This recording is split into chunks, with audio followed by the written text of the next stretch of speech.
আজকে আলোচনা করব ইয়ানের ফল্ট ক্যালকুলেশন নিয়ে। তো স্পিনিংয়ে যে আপনার ইয়ান তৈরি করে ইয়ান কিন্তু 100% ফল্ট ফ্রি হয় না, তো কিছু না কিছু ফল্ট থাকে। তো এই ফল্টগুলো কি ইয়ানের, এই বিষয়গুলো নিয়ে আজকে আলোচনা করব। তো চলুন শুরু করা যাক। প্রথমেই আসে থিক প্লেস। যে থিক প্লেস কি, প্রতি 1 কিলোমিটারের যতগুলো থিক প্লেস থাকে সেটাকে বলা হয় থিক প্লেস। তো থিক প্লেসটা কি, থিক প্লেসটা হলো গিয়া যে আমার যে ইয়ানটা নির্দিষ্ট ডায়ামিটার থেকে কতটুকু মোটা সেটা হলো গিয়ে থিক প্লেস। যে 1 কিলোমিটার ইয়ানের ভিতরে যে যতগুলো আমার যে কিছু জায়গা পর যে আমাদের যে নির্দিষ্ট ডায়ামিটার থেকে বা নর্মাল ইয়ানের ডায়ামিটারটা কিছুটা মোটা, সেটা হলো গিয়ে আমার থিক প্লেস। তো এটা 1 কিলোমিটারের ভিতরে কাউন্ট করা হয়। তারপরে থিন প্লেস, প্রতি 1 কিলোমিটারে যতগুলো থিন প্লেস থাকে যে নির্দিষ্ট ডায়ামিটার থেকে কতটা চিকন, নির্দিষ্ট ডায়ামিটার থেকে কতটা চিকন সেটা হলো গিয়ে থিন প্লেস। তারপর হলো গিয়ে নেপস হলো গিয়ে প্রতি 1 কিলোমিটারের মধ্যে যত মোটা জায়গা থাকে সেটা হলো গিয়ে নেপস। তো নেপস আর থিক প্লেস ডিফারেন্স আছে যে নেপস হলো গিয়ে একটা নির্দিষ্ট জায়গার ভিতরে বেশি মোটা, সেটা হলো গিয়ে আমার নেপস। আর থিক প্লেস হলো গিয়ে যে নির্দিষ্ট ডায়ামিটারের ভিতরে অত বেশি মোটা না কিন্তু মোটা, সেটা হলো গিয়ে থিক প্লেস। তো আমরা এটা গ্রাফের মাধ্যমে বোঝার চেষ্টা করি। যে এটা হলো কি আমার নির্দিষ্ট নর্মাল ইয়ানের একটা ডায়ামিটার, ধরুন এটা সাপোজ।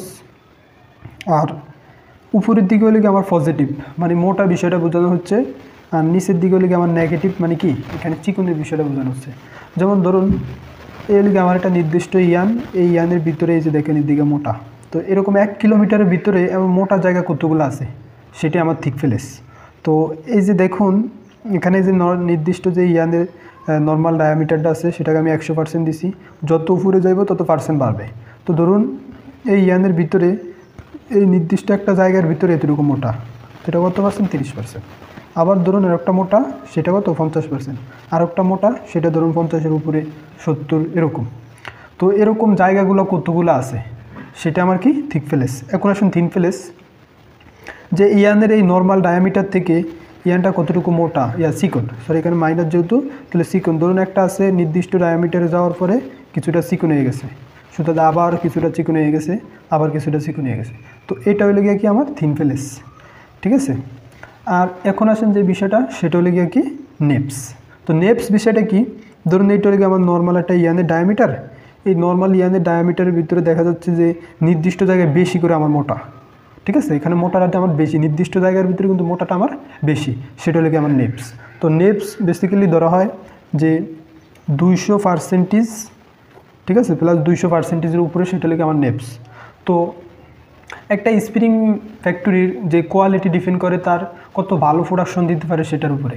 তো সেই বিষয়টা আমরা একটা স্পিনিং মিল বা একটা স্পিনিং ফ্যাক্টরি কত ভালো সেটা পরিমাপ করার একটা মাপকাঠি আছে, সেটাকে বলে আইপিআই মানে কি, ইমপারফেকশন ইন্ডেক্স অফ ইয়ান। মানে একটা ইয়ানের ভিতরে কতগুলো ফল্ট আছে সেটা মোট ক্যালকুলেশনটা হলে কি আমার কি আইপিআই মানে ইমপারফেকশন ইন্ডেক্স। তো ধরুন একটা ইয়ানের ভিতরে 50% যে প্লাস সেই থিক প্লেস আছে, ধরুন কিছু আছে মাইনাস থিন প্লেস আছে, তারপরে নেপস আছে। তো এটা কত, প্রতি 1 কিলোমিটারে মোট থিক প্লেস, থিন প্লেস এবং নেপস যদি আমি যোগ করার পরে যেই মানটা আসবে সেটা আমার কি আইপিআই। তো যে ইয়ানের আইপিআই যত কম সেই ইয়ানটা তত ভালো, যে ইয়ানের আইপিআই যত বেশি সেই ইয়ানটা তত খারাপ। তো এইটা দ্বারা একটা স্পিনিং ফ্যাক্টরিকে কী করা যায়, যে স্পিনিং ফ্যাক্টরিটা কত ভালো ইয়ান আমার প্রোডাকশন দিতে পারছে সেটা আমার মেজারমেন্ট করা যায়। তো আশা করি সবাই বুঝতে পারছেন যে থিক প্লেস, থিন প্লেস বিষয়টা কি, এটা কীভাবে ক্যালকুলেশন করতে হয়।